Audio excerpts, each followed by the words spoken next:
I'm very happy to welcome you to our special presentation of Raya and the Last Dragon. Give it up. We've been super excited to be able to show this film on the big screen, and we're doubly excited, of course, to have a special Q&A following. We're going to have the filmmaker Carlos Lopez Estrada joining us. Screenwriter Adele Lim is here. And then two stars, voice actors Awkwafina and CelebrityStreet.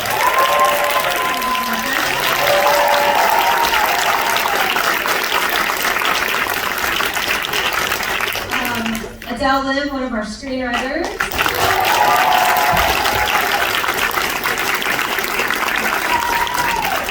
And we're up for Tran.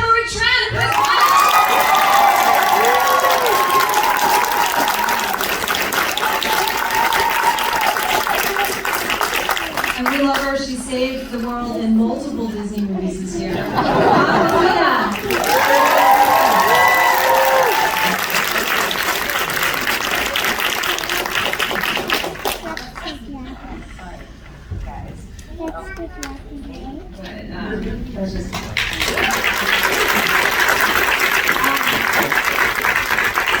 One of the things that I really love so much about this film is the way in which it portrays all of its female characters. And I really think of it as this new frontier of representation, because we've had woman warriors, we've had Disney princess woman warriors. You know, they've been strong, they've been brave, they've been combative. But this is the first time in which those characteristics were not contested as the pieces of the film. It wasn't about like, Raya, like, you know, you should know your place, or like, Namari, you should get married instead of, you know, become the head of Fang. And so, Adele, I'm just curious about whether that was something like, I mean, whether that context sort of like even existed in your mind when you sat down to, you know, put together this story. You know, was it deliberate that you weren't even going to address any of those things, you know, when you were creating your characters? That's a great question, and you know, by the way, confession, this is the first time I've seen the movie on the big screen with all of you, so thank you so much for this.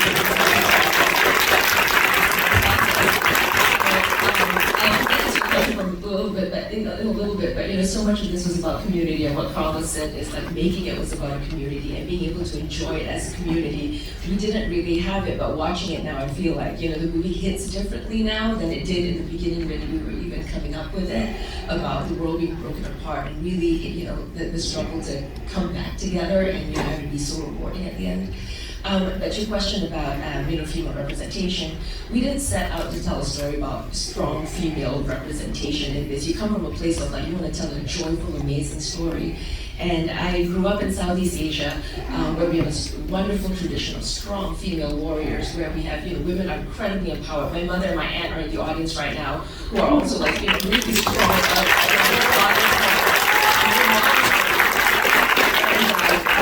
Being able to celebrate that, and in Kumandra, so it's inspired by the traditions and the culture of Southeast Asia, but it's its own wonderful, fantastical land, and we wanted to show, you know, the world as it could be, the world where we don't have to talk about what the struggle it is to be a woman or to be looked at as a second-class citizen, that in this world that you just were.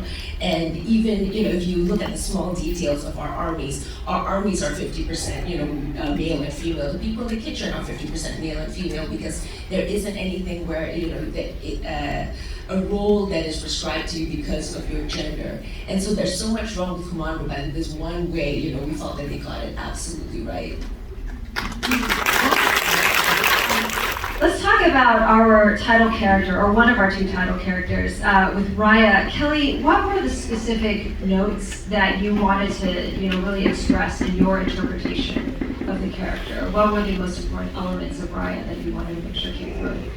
Ooh. I think it was just to be honest. That really was it. I think that I would walk into that makeshift fort and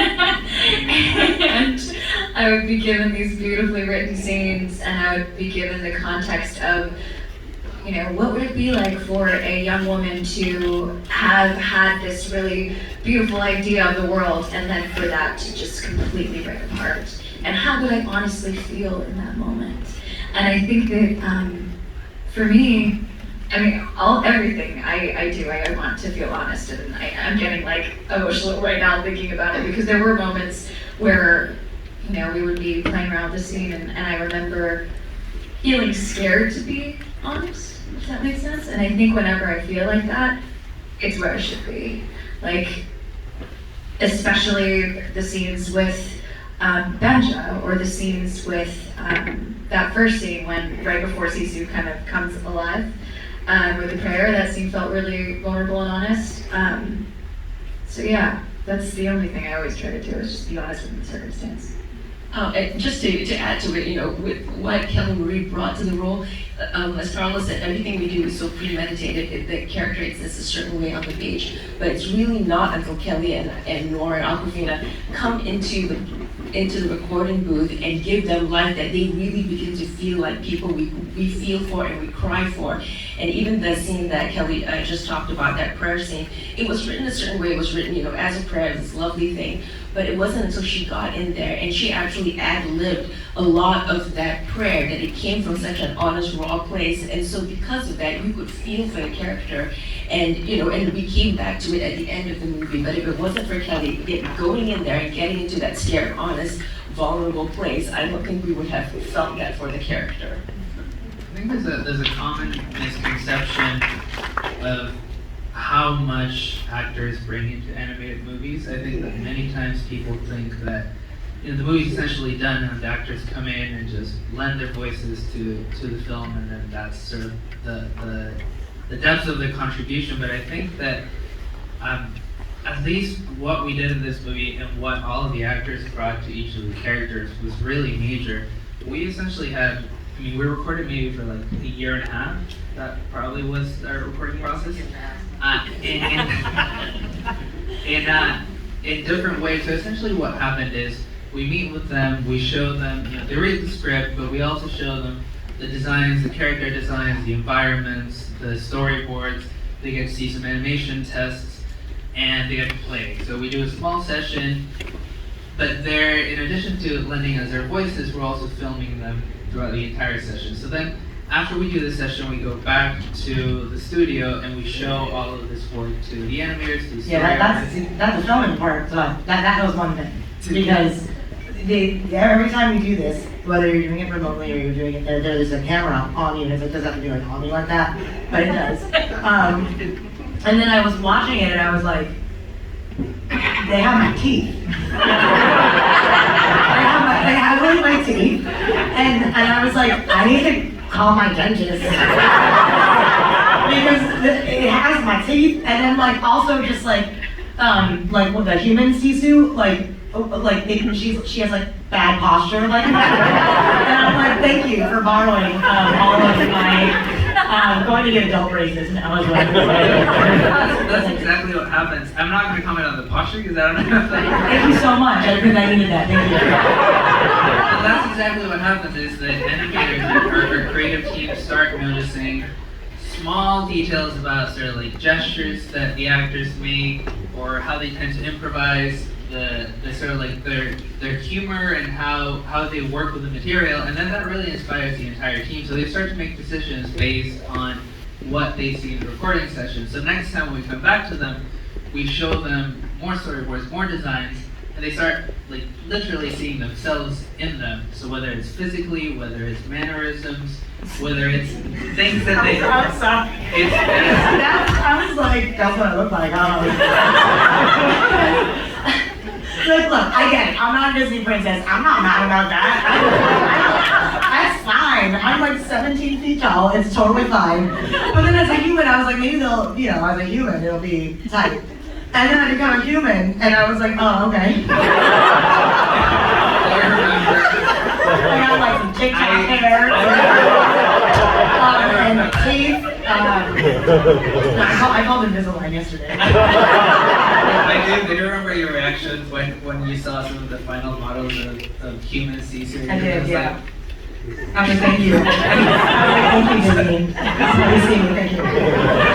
She's evolved since. I mean, this is a sanitized version.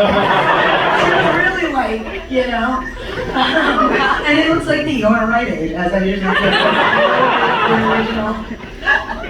But it gives you a sense of sort of like how much of their DNA is in these characters and in this story.